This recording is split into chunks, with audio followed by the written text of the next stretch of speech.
Bismillahirrahmanirrahim. Tentang pengertian sifat adalah zat atau sifat pada zat. Ada perbedaan pendapat di kalangan para ulama tentang masalah sifat. Apakah sifat itu sama dengan zat atau tidak? Di kalangan ulama Ahlus Sunnah, mazhab Asy'ari berpendapat bahwa sifat Allah itu qadim, sedia lebih dahulu, seperti zatnya juga.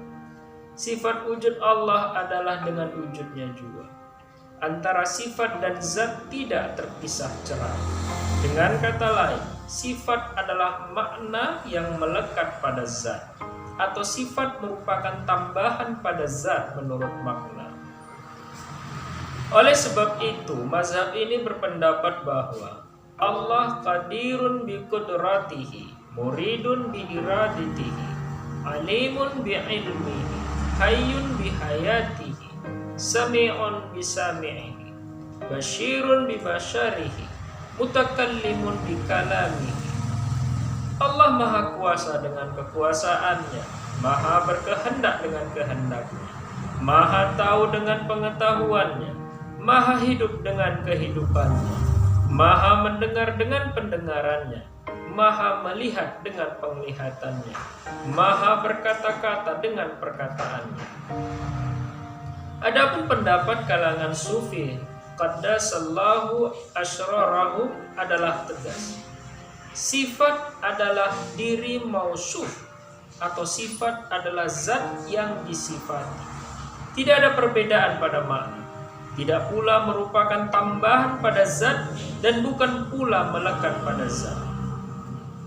Dengan pendapat ini jelaslah bahwa Allahu qadirun bizatihi, Allahu muridun bizatihi, Allahu alimun bizatihi, Allahu hayyun bizatihi, Allahu sami'un, basyirun, mutakallimun bizatihi.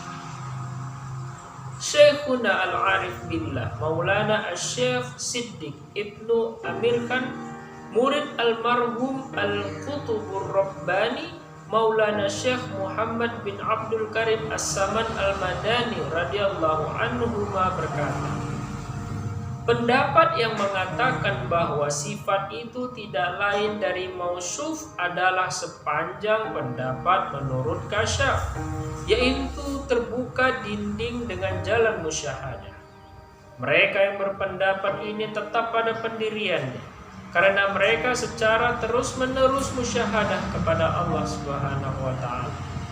Maka Allah Subhanahu wa Ta'ala pun membuka buat mereka dinding sifatnya, sehingga jelas buat mereka bahwa sifat itu tidak melekat pada zat menurut makna, tetapi sifat itu sendiri adalah zat. Mereka itu ahlu sufi mengambil dalil akal atau akli bahwa bila mana sifat itu lain dari mausuf, berarti Allah itu tidak dapat dikenal kalau tidak disertai dengan sifat. Atau dengan perkataan lain bahwa Allah berhajat kepada sifat agar dia dapat dikenal. Maha suci Allah dari hal yang demikian, karena Allah itu nyata dari segala yang nyata.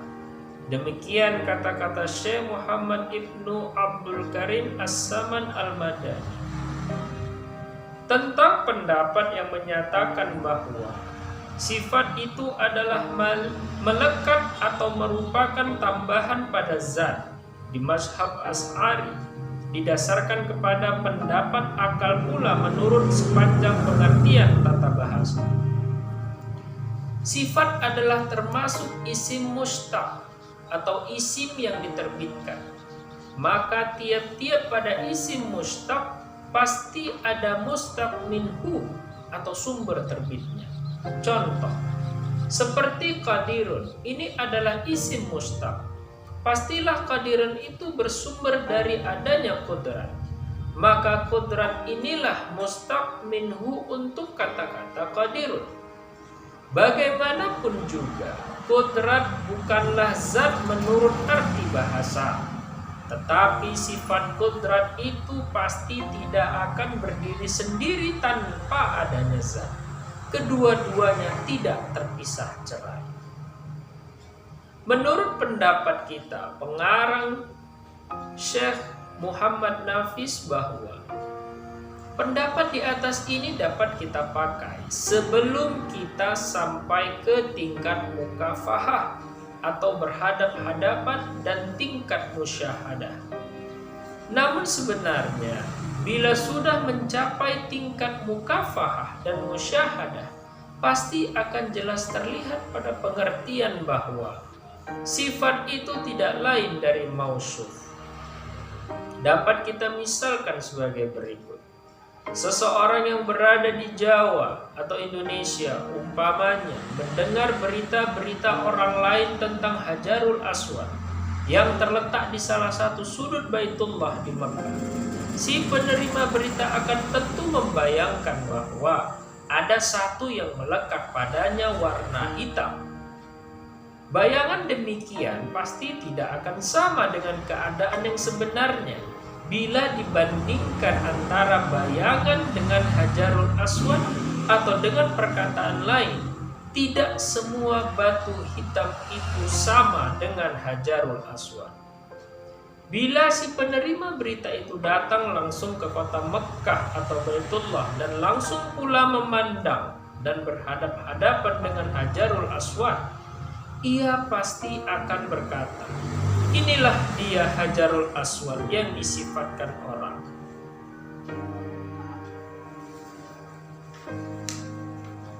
Perbedaan pendapat antara ahlu sufi dengan mu'tazilah tentang sifat adalah zat.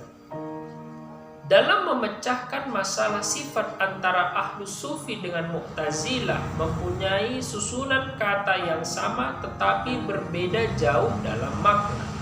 Pertanyaan: apakah perbedaan pendapat antara ahlu sufi dengan mu'tazilah tentang pengertian sifat adalah zat?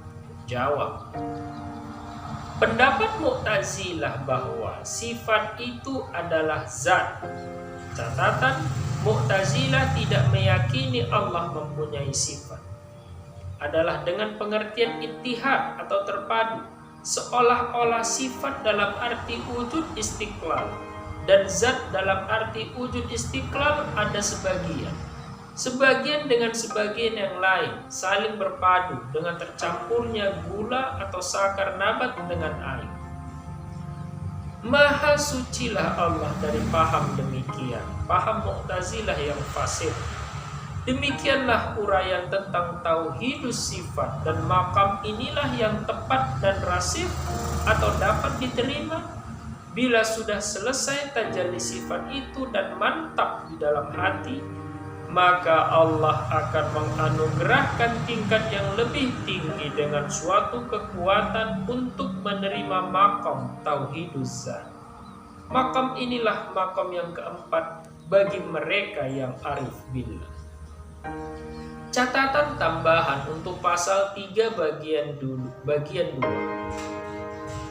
Pada pasal-pasal pertama dan kedua, jelas buat kita tentang keesaannya. Untuk membicarakan tentang keesaan Allah, bagaimanapun juga tidak mungkin melepaskan atau memisahkan pembicaraan tentang masalah sifat. Misalnya kita melihat sehelai kertas putih, tentu ada zatnya, ada namanya kertas, dan tentu ada pula sifat-sifatnya, putih, tipis, lemas, dan lain-lain. Antara zatnya, namanya, dan sifatnya adalah suatu kesatuan yang tidak bisa dipisah-pisahkan.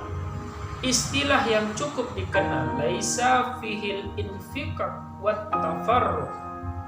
Kalau salah satunya terpisah, tentu bukan lagi bernama kertas, lain dari zat kertas dan lain pula sifatnya. Ini adalah sekedar misal dalam pembicaraan agar mudah mengerti dan memahami masalah ketuhanan Allah SWT. Meskipun sebenarnya Allah itu tidak ada yang dapat menyamainya. Memang diakui bahwa perbedaan pendapat dalam pembicaraan masalah Tuhan banyak sekali. Hal mana dapat dimengerti karena masalah yang dibicarakan tidak dapat dilihat oleh mata, tidak bisa diraba oleh tangan. Bahkan masalahnya terletak di atas puncak akal yang tidak dapat dijangkau oleh akal itu sendiri. Imam Ghazali radhiyallahu anhu menyebutkan fawqa turil aql. Allah berfirman, la tudrikuhul absaru wa huwa yudrikul absara wa huwal latiful khabir. Artinya, tidak ada mata yang dapat melihatnya, malah Dia yang meletakkan pandangan pada mata, dan Dia maha halus, maha waspada pemberi kabar. Oleh sebab itu, di saat kita mempelajari masalah ini, alangkah baiknya kita ambil pendapat yang kira-kira dapat kita pahami dan mudah pula memahaminya, dengan suatu patokan bahwa kita jangan sampai memegang pendapat Mu'tazilah. 3 pendapat yang berbeda. 1. Mu'tazilah. A. Sifat adalah zat. Dengan perkataan lain, Allah tidak mempunyai sifat. Kalau Allah bernama Qadir, maka kuasa berpadu ittihad dengan zat. B. Sifat hamba adalah mutlak milik hamba. 2. Asy'ariyah. A. Sifat melekat pada zat menurut makna. Hal ini dilihat dari segi bahasa, sedang pada hakikatnya adalah laisa kamitslihi syai'un. B. Sifat hamba adalah amanah Allah pada hamba dan bukan milik hamba secara mutlak. 3. Ahlul kasyaf. A. Sifat adalah mausuf yang disifati. Hal ini dipahami dengan jalan kasyaf pada maqam musyahadah atau mukafa'ah. B. Sifat hamba adalah mazhar sifat Allah. Dalam arti hakiki, hamba tidak memiliki apa-apa. Dari ketiga pendapat ini yang kita pilih, tentu yang kedua dan ketiga, karena ajaran itu sudah umum diterima dan terjamin kebenarannya.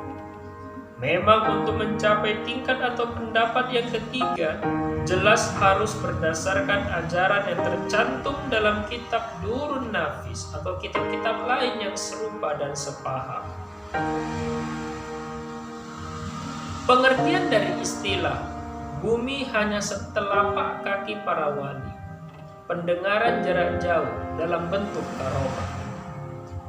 Tentang peristiwa-peristiwa yang luar biasa atau biasa dalam istilah kitab disebutkan khawariqun lil adat, sebenarnya bukanlah sesuatu yang mustahil. La istihalata fil hawadith, artinya tidak ada yang mustahil dalam lingkungan hawadis atau makhluk. Yang mustahil itu hanya menyatakan dan beriktikad bahwa Allah itu mempunyai sifat-sifat kekurangan. Menyatakan Allah lebih dari satu atau menyatakannya tidak ada. Jelasnya, bila menyatakan sifat-sifat yang berlawanan dengan kesempurnaan Allah Subhanahu wa Ta'ala, maka itulah yang bisa dikatakan mustahil. Ada sementara pendapat yang tidak mau menerima terjadinya hal-hal khawariqun lil adat ini terhadap para wali, namun lebih banyak yang mengakui adanya hal-hal tersebut.